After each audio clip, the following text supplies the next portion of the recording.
Hello everyone, this is Asra Sultana, Assistant Professor in Triple Department, working in ISL Engineering College. I am taking the subject Electrical Machines 1 for Triple second year students. So in the previous classes, we have discussed about the uh, various types of DC generators. That is, we have started the third unit. Today's class, I will be telling about the various numericals based on the types of generators. And also we will see the various types of generators which already we have discussed in the previous class. So because I am taking the class after a gap, exams were there and all. So I am just revising what we have said in the previous class. So third unit I have started. So where we have seen types of field excitation, that is separately and self-excited generators. Under that we have seen shunt, series and compound. Okay, so in the coming classes we will be seeing about the characteristics, armature reaction, back EMF, voltage buildup, critical field resistance, critical speed, VI characteristics of generators.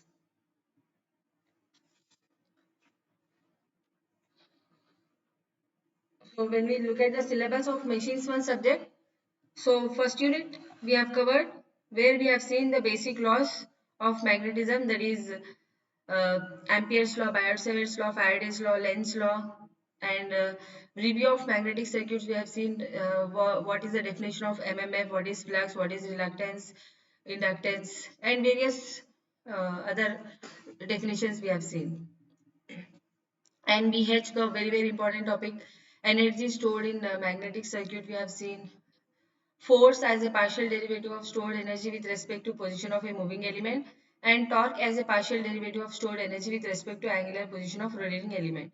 So these two topics are very important, and problems based on these topics will come for long answers, long questions. Okay. Second unit, we have seen the construction of a DC machine. That is, it is common for both DC generator and DC motor. Third unit is dealing with DC generator. Fourth unit is dealing with DC motor. Fifth unit is transformers. Okay. Syllabus is vast. Okay, students, you have to prepare it well before exams are started. So second unit, we have seen the construction of a DC machine. So what are the various parts of a DC machine? That is yoke, poles, pole shoes, air gap, armature core, armature winding, shaft, commutator, brushes. So in detail, we have seen everything about the construction of a DC machine. We have seen about the area flux density distribution, flux per pole, induced EMF, how the EMF is getting induced in the armature coil, its derivation also we have seen.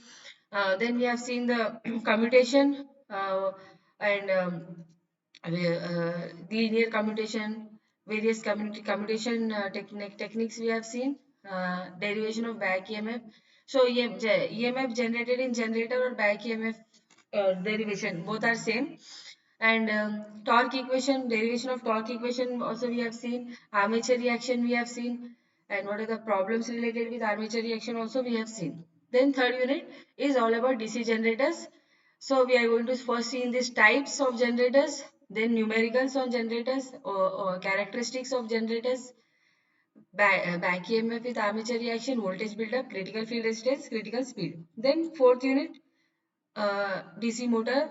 So again in that also we are having types of DC motors, uh, torque speed characteristics of all the types of motors, or not only torque speed, various other characteristics also we are going to see.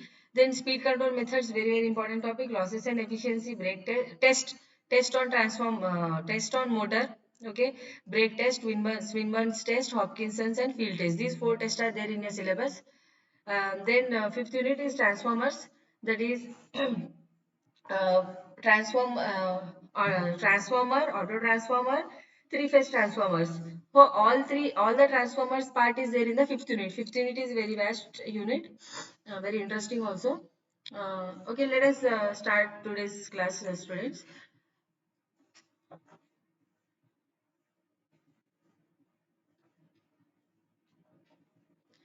So generators are classified based on how their fields are excited. So actually there are only two methods, separately and self-excited. as it is given in the syllabus. So one more method is also there to excite the generators, that is permanent magnet DC generator. So if the field coils, if they are excited by permanent magnet, then it is called as permanent magnet DC generators. So these generators are used in very small motors. They are not used in the industrial applications. So usually we are telling that there are two methods of excitation, that is separately excited and self-excited. Okay. So what is separately excited? Field coils, if they are excited by some other external source. Excitation is what? Uh, if you are giving the voltage, or if you are applying the voltage to the coils, that is called as excitation. And we are making it work as a we are making it work as an electromagnet. Okay, through electrical energy we are making it as a magnet. So separately we are exciting the DC generator by some external source. That external source can be anything. It can be some battery or any DC supply, whatever it can be. Because we are talking about DC generator, I am telling here the DC voltage can be applied or battery can be given as a excitation. Next, second one is self-excited DC generators. If field coils are excited by the generator itself, then it is called a self-excited DC generator. Okay, permanent magnet means what? If field coils are excited by permanent magnets, and separately excited means what? If field coils are excited by some external source. Self-excited are those in which field windings are excited by the generator itself. So we are going to see in detail about all these generators. Self-excited DC generators are further classified depending upon the position of the field coils. So depending upon how the field winding is connected with the armature winding, whether it is series, shunt or both series and shunt, they are classified as series wound generators, shunt wound generators and compound wound generators.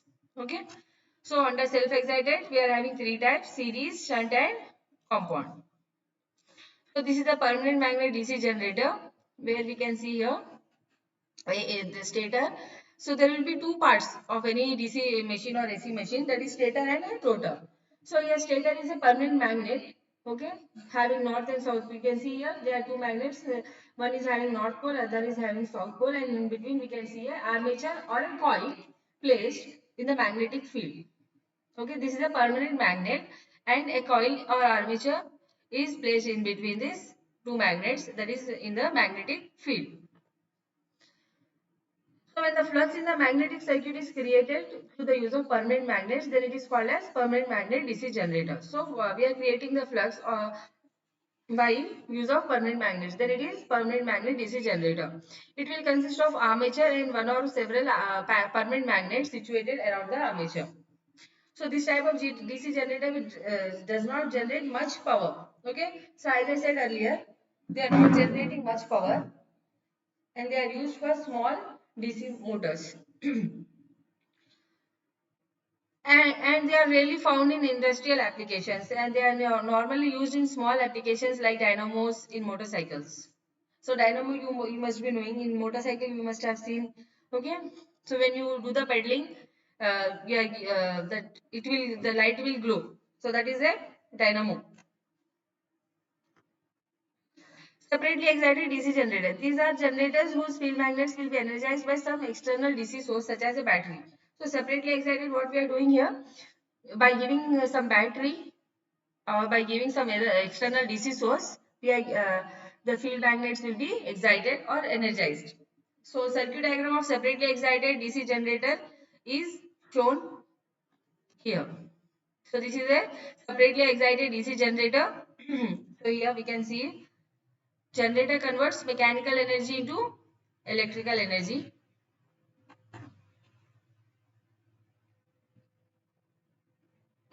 So separate source of excitation is given to the generator and load will be connected to at the output end. So it converts mechanical energy into electrical energy, and the field will be excited separately through some separate source of excitation. IF is field current here, IA is armature current, I suffix A is armature current, I suffix L is load current, V is the terminal voltage, and EG is generated EMF. EMF is nothing but electromagnetic force. Now voltage drop in the armature will be equal to IA into RA. And here IA is IL is equal to IA and IL both are in same line, so that can be equal. Both these currents are equal, and let us denote them by an letter I. Okay. Now voltage across load V will be equal to I into RA. So voltage across the load can be equal to V into I. V is equal to I into RA. Power will be equal to what? Power is voltage into current. So PG equal to EG into I, and power delivered to the external load is PL is V into I. Power generated is EG into I. Is here power generated in armature is EG into I. Power given to the load is V into I or IL.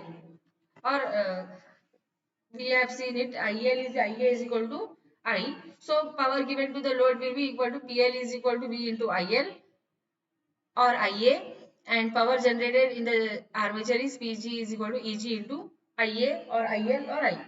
Anything is same. Now let us see first self-excited DC generators. Self-excited DC generators are those whose field magnets are excited by current supplied by themselves. So now how this is possible? This will be your question.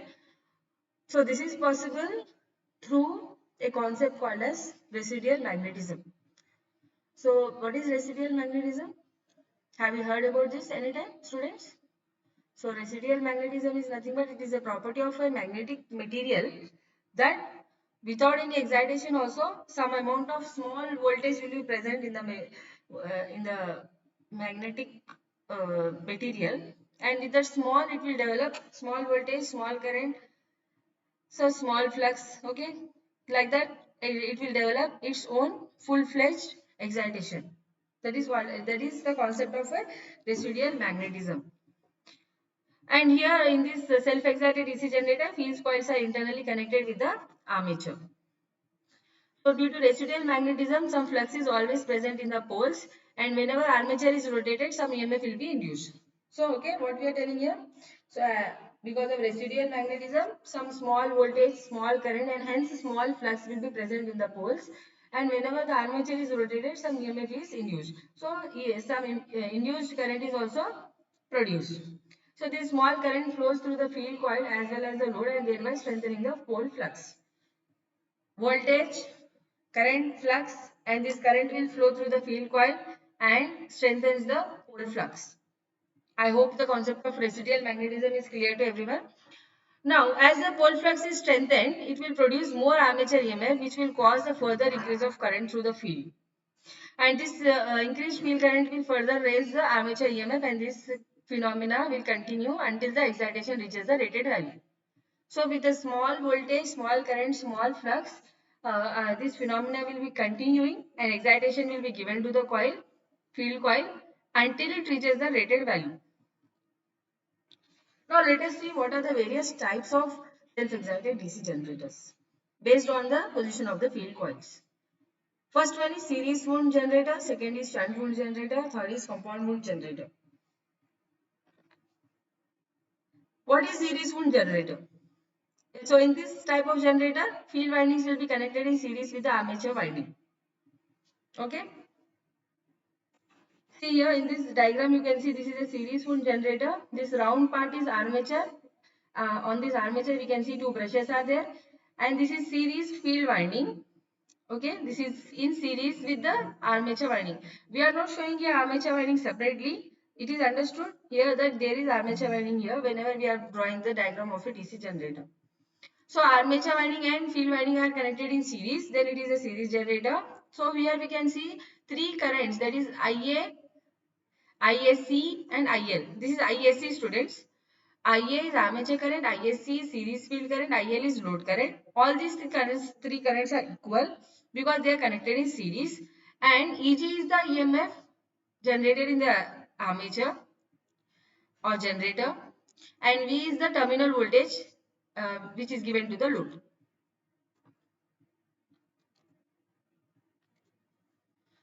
The whole current flows through the field coils as well as the load. As series field winding carries full load current, it will be designed with relatively few turns of thick wire. You have to remember here one point, students. Always series field winding will carry full current, so it is designed with a few turns of thick wire, whereas shunt field winding is designed with many turns of wire. Series winding is uh, will be having few turns of thick wire because it will be carrying full load current. Okay, so electrical resistance of series field winding will be very low, that is nearly equal to 0.5 ohms. Why resistance is less? So that more amount of current will flow through it. So RSE is nothing but RS, not SC here, E here. RSE is series winding resistance, ISE is current flowing through the series field, RA is armature resistance, IA is armature current, IL is load current, V is the terminal voltage, EG is the generated EMF. So all these currents, IA and ISC, IL, all these three currents are equal, and we can take it as some I. Voltage across the load will be equal to V equal to EG minus IA, I into EG minus IARA. Now we can write the equation of voltage per generator as EG equal to V plus IARA or V equal to E minus IARA. Power generated will be equal to EG into I, and power given to the load is V into I. Now let us see shunt wound generator.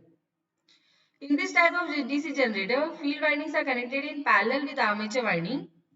In shunt wound generators, voltage in the field winding is same as the voltage across the terminal.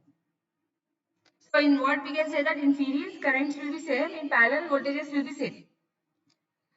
So now what we are doing here in shunt generator, field winding is in parallel with the armature winding, and load will be connected across this. So now current coming out of this armature is armature current IA, and at this node we can see here it is getting divided as shunt current and load current. IA is equal to IL plus ISH. Okay. So RSH is shunt winding resistance, ISH is current flowing through the shunt field, RA is the armature resistance, IA is the armature current, IL is load current, V is the terminal voltage, EG is generated EMF. So all the terms are same, just ISH and RSH are different. So RSH and ISH will be resistance and current for shunt winding. If it is series winding, it is RSE, ISE. Okay, series means SE, shunt is SH. Now armature current IA is dividing into two parts. That is, one is shunt field current ISH, another one is load current IL. So IA equal to IL plus ISH. This equation we are writing from the circuit diagram. Now the effective power across the load will be maximum whenever this IL is maximum. So current is maximum, so power is also across the load is also maximum. So it is required to keep shunt field current as small as possible. So for this purpose, the resistance of shunt field winding will be kept very high, that is around 100 ohms, and large number of turns are used for the desired EMF. So series field winding was would for small less number of turns because more current was required there. Now here shunt field winding is wound for a large number of turns so that we will get the desired EMF. Resistance is higher whereas resistance is low there, and we have to keep the shunt field current as small as possible. I hope this point is clear to everyone. Now shunt field current will be equal to ISH is V by RSH, and voltage across the load will be equal to V equal to EG minus IARA. Power generated in armature is EGIA, and power given to the load is V into IL.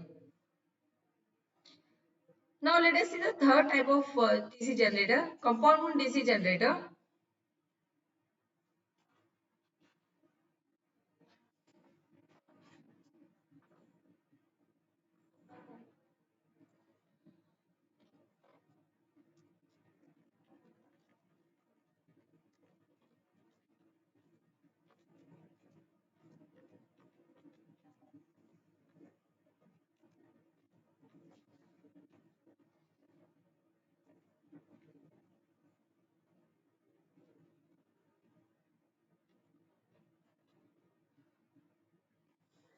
So in series wound generators, output voltage is directly proportional with load current, and in shunt wound generators, output voltage is inversely proportional to load current.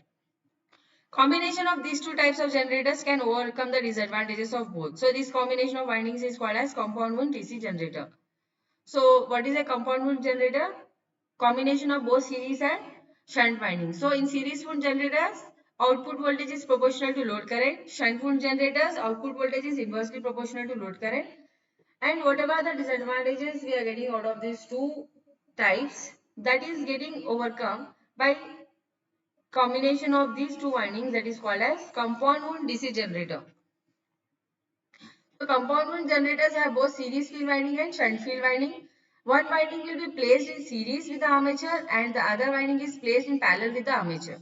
Okay. So compound means what? Both series and shunt will be present, and they are one of the winding, that is series winding, is in series with the armature winding, and shunt winding is in parallel with the armature winding. So this type of DC generators can be of two types: short shunt and long shunt.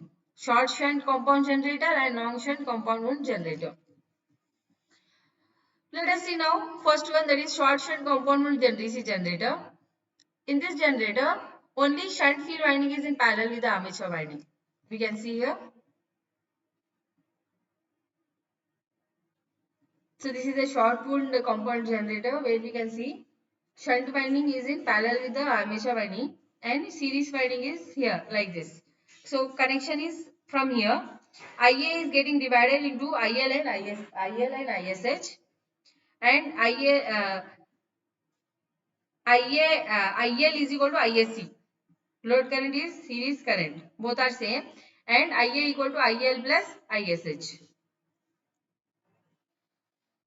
So series field current is equal to ISC is equal to IL, and shunt field current is equal to ISH is V plus ISC RSC by RSH. Armature current is equal to IA is equal to IL plus ISH, and voltage across the load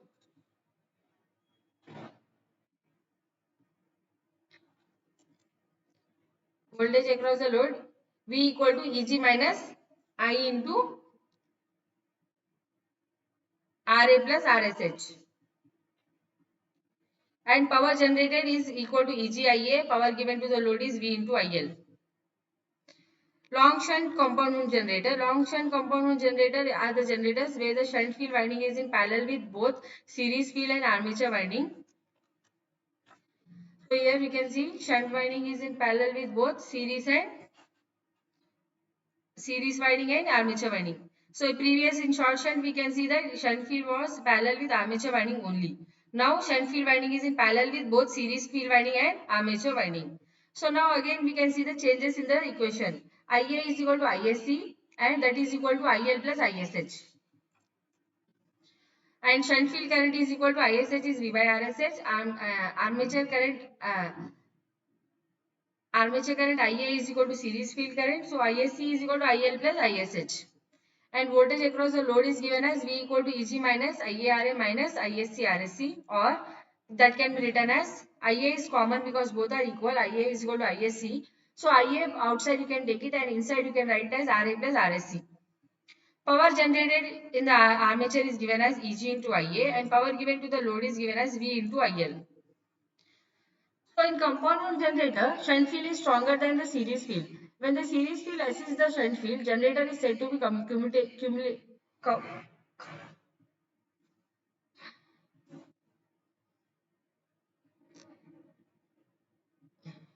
cumulative compound, and if the series field opposes the shunt field, then generator is said to be differentially compound.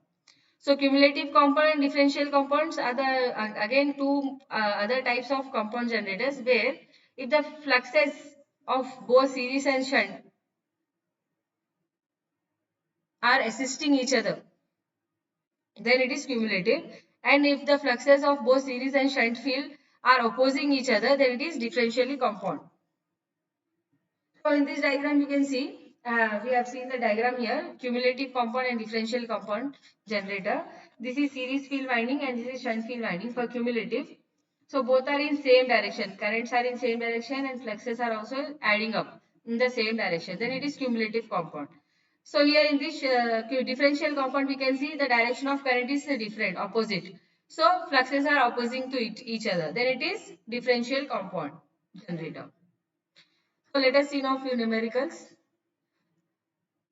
First one, The resistance of field current of a shunt excited DC generator is 200 ohms. When the output of the generator is 100 kilowatts, the terminal voltage is 500 volts and the generated EMF is 525 volts. Calculate first bit. First we have to calculate armature resistance. Second we have to calculate the value of generated EMF when the output is 60 kilowatt. If the terminal voltage is 520 volts. So students, first you draw the diagram of the generator. Which type of generator is given in the question? Shunt excited. So draw the diagram of shunt excited generator. Then write the given data. What all is given in the question. So shunt excited DC generator's resistance is 200 ohms. That is RSH is 200 ohms. P is 100 kilowatt. Output of the generator is 100 kilowatt. So P is 100 kilowatt. Voltage is given as 500 volts. EG is given as 525 volts. We have to calculate armature resistance and EMF when output is 60 kilo. EMF, this one second bit is completely different. So let us first calculate the armature resistance first. So first we have to write the equation for a shunt generator. EG is equal to V plus IARA or V equal to EG minus IARA. So from this equation, substitute all the given values given in the question. EG is given as 525, V is given as 500, IA we have to calculate. It is not given. IA also we have to calculate. Then find out ultimately find out the value of RA. Now for a shunt generator, IA is equal to IL plus ISH and IL is P by V, ISH is V by RSH. P is given as 100 kilowatt. Kilo means 10 power 3. So 100 into 10 power 3 by 500 is 200 amps and ISH is 500 by 200, that is 2.5 amps. Add these two current values, then you will get the value of IA. So IA we have calculated from the given data. Then substitute all the values in this equation. EG equal to V plus IARA and find out RA value. Okay, I hope this is clear to everyone. So very simple, very simple. Just draw the diagram, whatever is asked. Sometimes they may give diagram or sometimes they may not give the diagram. So why I am asking you to draw the diagram is so that you can write the equations properly and correctly. Okay. Then write the given data. Then write what is asked in the question. Okay. Then we can write the formula, substitute all the values, find out the unknown value. Second bit, we have to calculate EMF when some specifications are given when output is 60 kilowatt and voltage is 520 volts. IL is P by V, calculate mu IL, IA, okay, and substitute all the values, find out the new EMF generated, that is 535.06 volts. Now second bit, second question, sorry, says new numerical. A 250 volts 100 kilowatt separately excited generator has an induced EMF of 255 volts at full load. If the brush drop is 2 volts per brush, calculate the armature resistance of the generator. First draw the separately excited generator diagram. Next write the current IA is equal to IL. You write the equations. V brush is given. If it is not given, see in all the types of generators, V brush is also included, students. So it is very small value, can be neglected. But if in the numericals, if they are particularly giving the value of brush drop, then take it and multiply it by 2. Okay. Sometimes brush drop is given as 1 volt per brush or 2 volt or 4 volt, whatever. So multiply whatever value is given per brush is given means multiply it by 2. So V brush is now 2 into 2, 4 volts. So we have to note here that 250 volts and 10 kilowatt generator means full load capacity of generator is to supply 10 kilowatt load at a terminal voltage of 250 volts. So voltage is given as 250 volts, P is given as output is given as 10 kilowatt. So from the equation of P is equal to V into IL, I can find out IL value, that is P by V. 10 into 10 power 3 by 250 is 40 amps. This is the load current. Now, for a separately excited generator, IA is equal to IL. So that both these currents, that is IA and IL equal to 40 amps. And EMF equation will be equal to E equal to V plus IARA plus V brush. V is given as 250. IA we have calculated as 40 amps. RA we have to find out, we don't know. And V brush is 4. But E equal to 255 volts on full load. So put here in place of E 255. Find out the value of RA. Next numerical. DC shunt generator has an induced voltage on open circuit of 127 volts. When the machine is on load, terminal voltage is 120 volts. Find the load current if the field circuit resistance is 15 ohms and armature resistance is 0.02 ohms. Ignore armature reaction. So terminal voltage is 120 volts. It is given. Shunt field resistance is given as 15 ohms. RSH. Shunt field current ISH is V by RSH because it is a shunt generator. So 120 by 15, 8 amps. Generated EMF is given as 127 volts. Armature current is we can calculate from the voltage equation as Eg minus V by Ra, neglecting brush drop, of course. And Eg equal to, Eg is 127 volt, V is 120 and Ra is 0.02. So 350 amps is the armature current. Now load current IL is Ia minus ISH. So subtract these two values, that is 350 minus 8. 342 amps is the load current. This is the answer. Next numerical. A 4-pole lap-wound DC generator has flux per pole of 0.07 Webers. Armature winding consists of 220 turns, each turn having a resistance of 0.004 ohms. Calculate the terminal voltage when running at 900 rpm if the armature current is 50 amps. Let us see the solution. Number of armature conductors Z is equal to 2 into number of turns. So armature conductors is not given directly. So what you have to do? Z equal to 2 into number of turns. Number of turns is given as 220. So 2 into 220 is 440 is the Z value. Okay. So sometimes they are not giving directly the value of Z. Armature conductance is not given. They are giving as number of turns. Or sometimes it can be given as turns and turns per coil. Coils and turns per coil. So at that time what you have to do, Z is equal to number of coils into number of turns per coil. Then you will get turns. Then 2 into number of turns is giving us the value of number of armature conductors. Now generated EMF is equal to P5 Zn by 60A. Substitute all the values. All the values are given. Lap wound generator means what? A equal to P. Number of poles is equal to number of parallel paths. So A and P will be equal. That is 4. And we are number of turns per path will be equal to 220 by 455. Armature resistance per path is number of turns per path into resistance of each turn, that is 55 into 0.004, 0.22 ohms, and armature resistance will be equal to this 0.22 by number of parallel paths, that is number of parallel paths is 4. So 0.055 ohms. So armature current now is equal to 50 amps. It is given in the question, and terminal voltage we can calculate as Eg minus IaRa. Eg is 462, Ia is 50 and Ra is 0.055. That is 459.25 volts. Thank you students. I hope today's class is clear to everyone. I hope everyone understood what are the different types of generators and a few numericals I have discussed here in this class. You practice many numericals from the textbook. You can follow Bimra, Electrical Machines by Bimra, J.B. Gupta. Okay, these are the standard textbooks for machines subject. If you have any doubts, you can always ask me in the WhatsApp group. You are having my number, phone number. You can ask me. Uh, this is a vast subject, students. You have to do a lot of work on it. A basic subject for electrical engineers. Watch the video from start till the end. Thanks for watching. And give your attendance in the comment section.